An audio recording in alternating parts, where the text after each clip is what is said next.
Namaste Vidya, Amisha Krishna. A very good morning to you all. Myself Dr. Ravi, Assistant Professor, Department of Practice of Medicine at JAYOTI VIDYAPEETH University, Faculty of Political Science. Today we are going to continue with the session of the series of psychiatric disorders. This will be the third session of psychiatric disorders. In the first two sessions, we have discussed about the various psychiatric disorders and also the management of psychiatric disorders. Today we will be continuing with some more psychiatric disorders, the continuation of the previous ones. So let's start with the psychiatric disorders 3. So there are n number of psychiatric disorders. There are various general disorders like delusions, hallucinations, in which we studied in the previous lecture. Other like anxiety and depression, about which we studied in part 1. Today we are going to discuss more about those disorders. So let's start with the general disorders of the psychiatry. So there are various stress-related disorders. So first, let's start with the stress-related disorders of psychiatry part 3. First one is the acute stress reaction. Following any stressful event, whenever a stressful event is coming to life, some people develop a characteristic pattern of transient symptoms.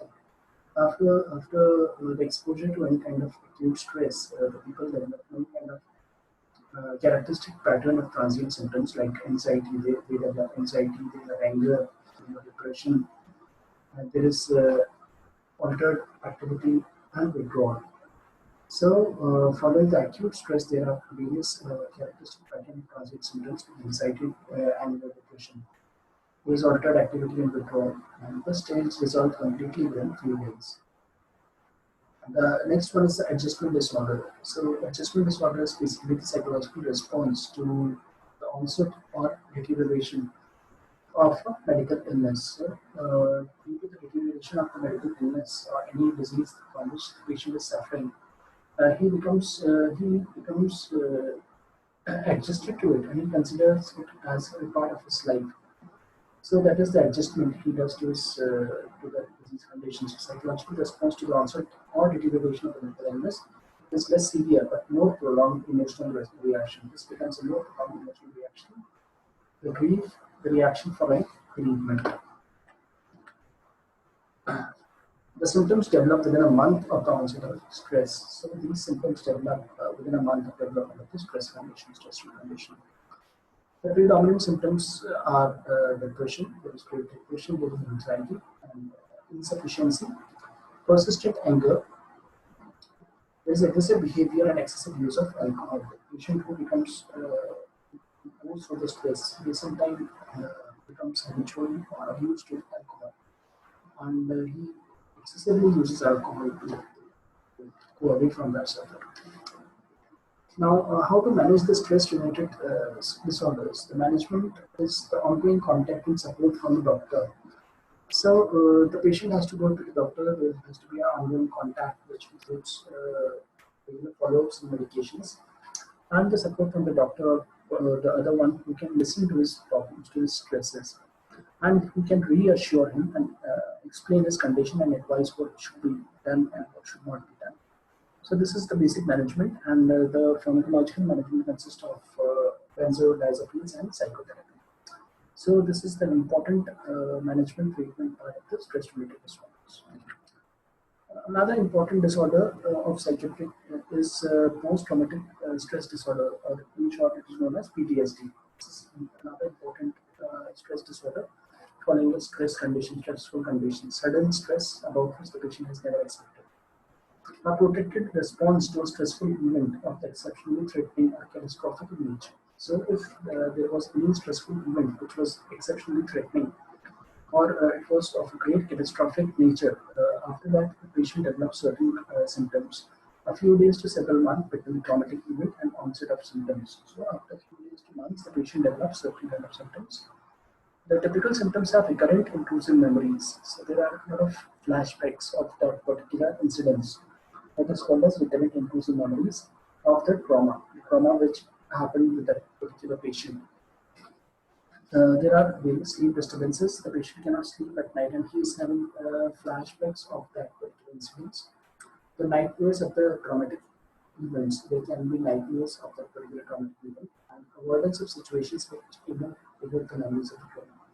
And that particular patient try to avoid those conditions which can re-evoke his memories related to that particular traumatic condition. There can be anxiety and depression, which are most commonly associated with such condition of PTSD and excessive use of alcohol and drugs. So, in the psychiatric disorders, we find addictions like excessive use of alcohol and drugs very frequently. How to manage the condition of PTSD? The management is immediate counseling and antidepressant medication. So, immediate counseling has to be done, and there is antidepressant medication. So, we have to take the benzodiazepines and psychotherapy that is common on this. Now, another group of disorders consists of the anxiety disorders. About anxiety, we have already discussed 2 lectures ago, the various signs and symptoms and clinical features. So, this is the revision with little bit polish. And these are anxiety disorders are characterized by emotions of anxiety and worrisome thoughts. So, there is great anxiety and worrisome thoughts and the avoidance behavior and the somatic symptoms of autonomic arousal. So there are various things like emotion of anxiety, worrisome thoughts, and avoidance behavior. Patient try to avoid such conditions and somatic symptoms of autonomic arousal. There is great phobic anxiety disorder. So there is great phobia of anxiety and abnormal or excessive fear of an object or situation. So the patient becomes absolutely greatly phobic. He becomes very much afraid and abnormal or excessive fear of a particular object or situation, which leads to avoidance of it. So there is great fear or a particular object or situation in which we try to avoid that situation. Agoraphobia is fear of low spaces. Now, there are various disorders like panic disorder. Panic disorder is a repeated attack of severe anxiety. So there is repeated attack of severe anxiety, which is not restricted to a particular situation. So there is great anxiety which is not restricted to a particular situation or circumstances.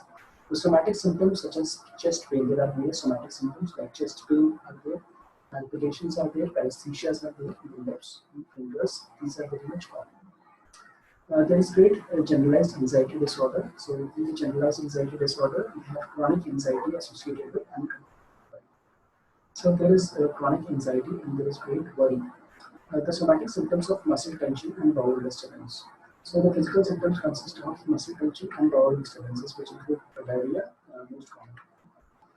How to manage such disorders? We have psychological treatment, that is explanation and reassurance to the patient, and cognitive behavior therapy is there, and drug treatment, which consists of antidepressant, benzodiazepines, and beta blockers. Now, another one is OCD, that is obsessive compulsive disorder. This is also becoming very common these days. Obsessive compulsive disorders are characterized by obsessive thoughts. A person becomes obsessive to particular thought, जो एक ऐसा विचार होता है जिसके दिमाग में घुस जाता है. जैसे उसने लॉक नहीं लगाया, वो बार बार जाएगा गेट पे लॉक चेक करेगा, लॉक लगाया नहीं लगाया, उसने लगाया होता है लेकिन बार बार उसे लगता है कि नहीं लगाया. So that is obsessive compulsive disorder. एक ही चीज को बार बार करता है, उससे डर लगता है कि उसके हाथ में इन्फेक्शन है तो हाथ को धोता ही रहेगा, धोता ही रहेगा, धोता ही रहेगा. That is obsessive compulsive disorder. That is obsession thoughts which are recurrent and unwanted and usually provoke anxiety. तो उसकी वजह से पेशेंट को एंजाइटी हो जाती है, वो उसे अवॉइड करना चाहता है लेकिन we cannot avoid those circumstances. The repeated attack performed to relieve a feeling of tension. So, for that he performs that task again and again, which relieve the feeling of tension or anxiety in the patient. What is the management? We have antidepressant drugs like clomipramine and cognitive behavior. There are various mood disorders. We have discussed in the previous 2 lectures back various depressive and related mood. We are going to look a little one step ahead. We have unipolar depression, one or more episodes of low mood or associated symptoms. Then we have bipolar disorders, which have both depression and excitation together, elevated mood and interspersed with episode of depression. And there is dysthymia, that's chronic low-grade depressed mood without the sufficient symptoms. So without the presence of symptoms, there is chronic low-grade depressed mood in the patient.